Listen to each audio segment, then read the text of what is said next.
There's new life in our worship. There's new life in our service. The Spirit of the Lord has Good morning, viewers. Welcome to my brief devotion titled Fresh Bread. And I do hope that it makes an impact in your life as you begin a new day in Christ. Turn with me to the book of James, chapter 1, verse 22. And let me read it for you.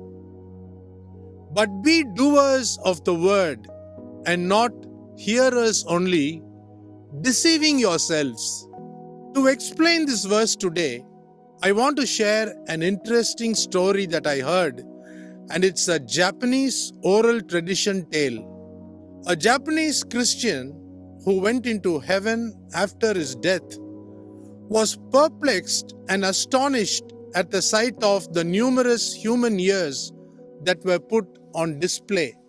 Immediately, he inquired from the angel near him, what was this bizarre portrayal all about?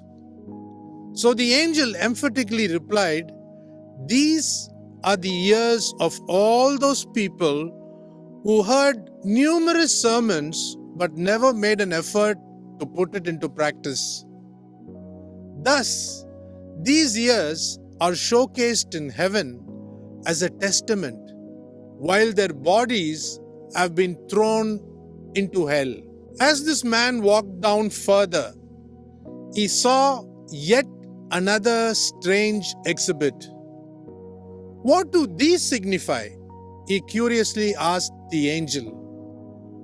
The angel's terse reply, these are the tongues of all those people who were eminent preachers and teachers of God's word, but they never really lived out their preachings or teachings. As a result, their tongues found a place in heaven, but their bodies ended up in the torment of hell. In conclusion, without its application, no amount of sound teaching of doctrine and preaching of God's word will tantamount to the development of godliness and spiritual values. All that we can take with us to heaven is our character and nothing else. Think about this. See you tomorrow, God willing.